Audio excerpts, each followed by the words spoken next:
Hello everyone and welcome to this new video. Today we're going to talk about Israel's geopolitics.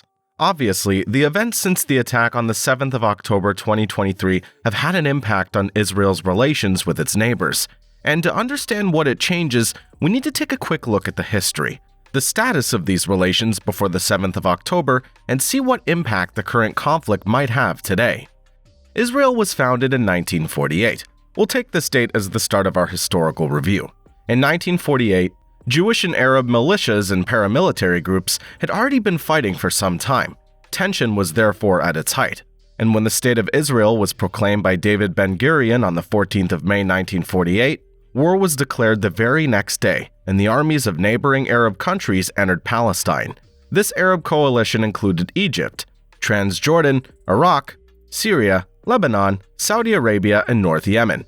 Israel resisted, won the war from a military point of view, and by the end of the conflict, the Hebrew state ended up controlling more territory than the 1947 United Nations partition plan for Palestine had envisioned.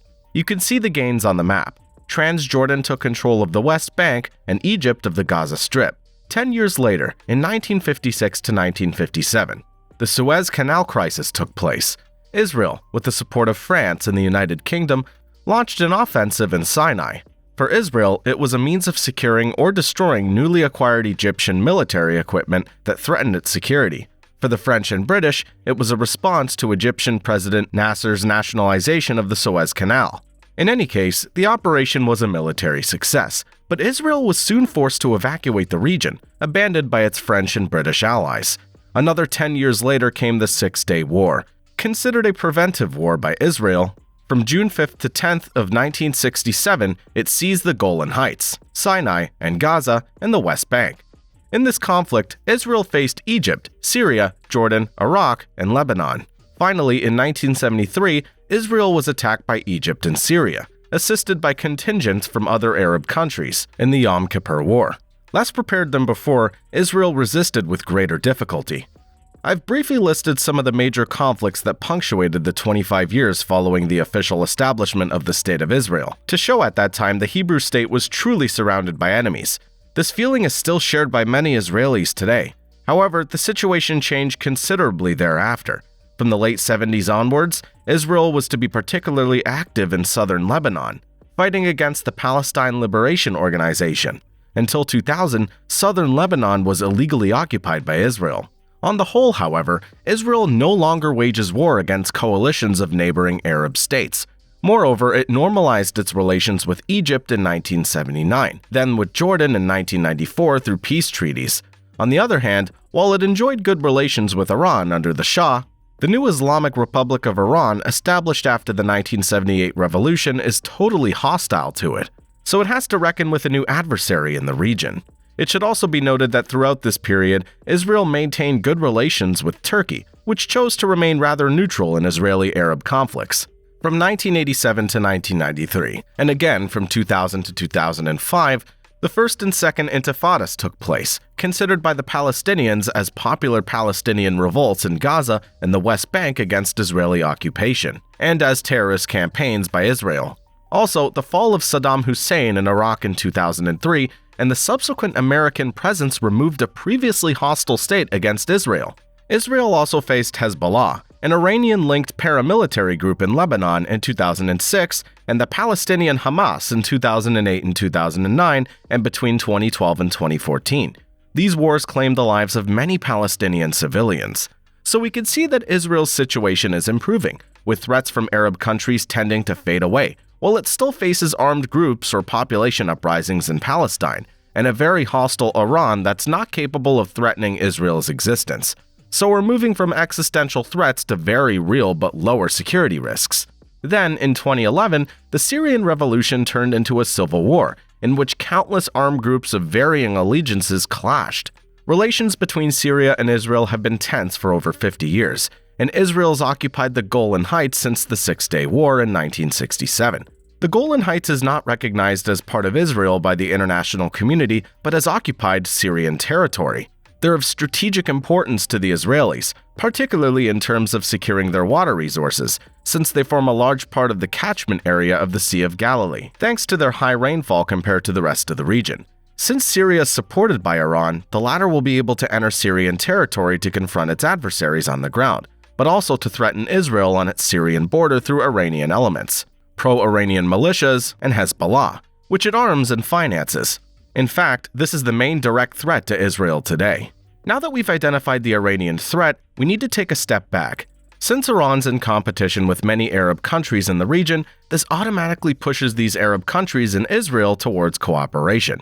As already mentioned, Israel long ago normalized its relations with Egypt and Jordan, but it also did so with the United Arab Emirates, Bahrain, Sudan, and Morocco in 2020 by signing the Abraham Accords, mediated by the United States.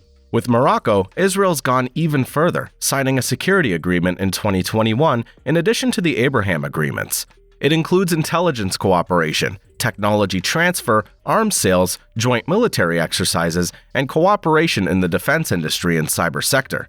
At the same time, Israel's trying to forge closer ties with Tunisia to strengthen its position in the Maghreb against Algeria, which remains hostile to Israel. Negotiations are also underway with Saudi Arabia, mediated by the United States. The deal calls for the US to offer Saudi Arabia more security guarantees, as well as the supply of sophisticated military equipment and the transfer of nuclear technology, in exchange for, among other things, normalizing relations with Israel. Since the Obama administration, the United States has been disengaging from the Middle East, and its relation with Saudi Arabia is less exclusive than before. For example, in 2023, China initiated mediation to ease tensions between Saudi Arabia and Iran. The United States is therefore seeking to keep Saudi Arabia on its side and in firm opposition to Iran. As for Egypt, even though it already made peace with Israel in 1979, it should be noted that relations between the two states have never been better. Egyptian President and ex-general al-Sisi came to power via a coup that overthrew Mohamed Morsi in 2013. Mohamed Morsi, who was a member of the Muslim Brotherhood, whom Sisi is firmly fighting today, and the Muslim Brotherhood, of which Hamas considers itself to be an armed branch in Palestine. It doesn't take long to see the shared security interests. Through these normalizations, Israel seeks to secure its position in the Middle East by integrating a kind of axis against Iran and its proxies, which threaten the security of both Israel and the Arab states mentioned, albeit in different ways. It's worth noting that Iran is trying to establish itself as the representative of popular Islamic resistance and revolution in the Middle East, following the 1978 revolution against the Shah of Iran. Paramilitary or rebel groups such as Hezbollah in Lebanon and Syria, Hamas in Palestine, or even the Houthis in Yemen are all considered resistance groups by Iran. Resistance to Israel, but also to the autocratic powers in the Middle East, an absolute monarchy in Saudi Arabia with the Al Saud dynasty, constitutional monarchies in Bahrain, the Emirates, Jordan, and Morocco, an autocratic power in Egypt with President al-Sisi, a military dictatorship in Sudan, all of whom do not want to lose their power. Iran's revolutionary Islamic ideology is therefore a threat to them. It should also be pointed out that the country is very close to having nuclear weapons, and although Israel also has some, this would be another threat for the Iranians to use, an existential threat to Israel. The development and deterioration of relations between Turkey and Israel is also noteworthy. One of Turkey's objectives is to increase its influence in the Middle East, and to this end it uses the Palestinian cause, so dear to the hearts of the region's Muslim populations, to enhance its prestige. Turkey never misses an opportunity to point the finger at Israel when violent events occur in the Israeli-Palestinian conflict. The result is a deterioration of relations between the two states. Moreover, President Erdogan, in office since 2014, is close to the Muslim Brotherhood, which supports Hamas. Erdogan himself has said that he supports Hamas, considering it a resistance movement. In recent years, however, Turkey suffered a severe economic crisis. Erdogan seems to be drawing closer to the Arab states of the region, which are offering to invest in Turkey. Then, in 2022, Israeli President Isaac Herzog made a state visit to Turkey. Relations seem to be calming down at this point, mainly for economic reasons. Finally, of course, it's essential to mention Israel's relations with the United States. There are several reasons for the US's almost unconditional support for Israel. Firstly, it was a means of countering the USSR's influence in the Middle East during the Cold War. Although in the early years of the Hebrew state, the positions of the USSR and the US on the Israeli question seemed to converge. For example, during the Suez Canal crisis, the two powers opposed the Israeli-French-British operation. Later, Israel actually sided with the US. During the Six-Day War, the USSR was allied with Egypt and Syria, and although the USSR and the US imposed ceasefires on all the belligerents, and thus still converged on this issue, they did not support the same sides in this conflict. At the time, Israel was fighting against USSR allies, which reinforced American support and a Cold War logic.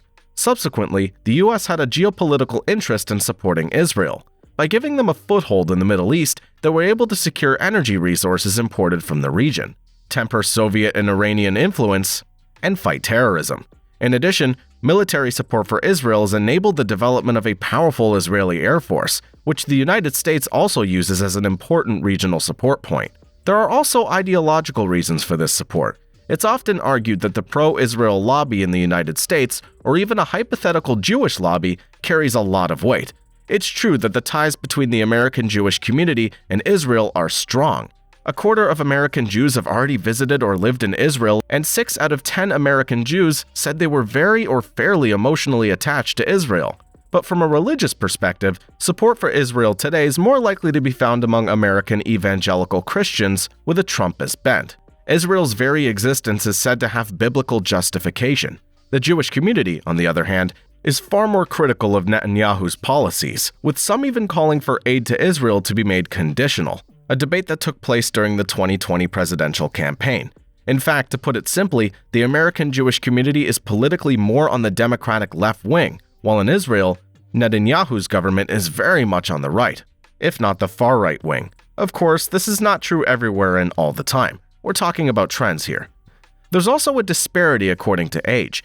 67% of Americans over 65 and 60% of those aged 50 to 64 have a positive opinion on Israel, but only 41% of 18 to 29-year-olds.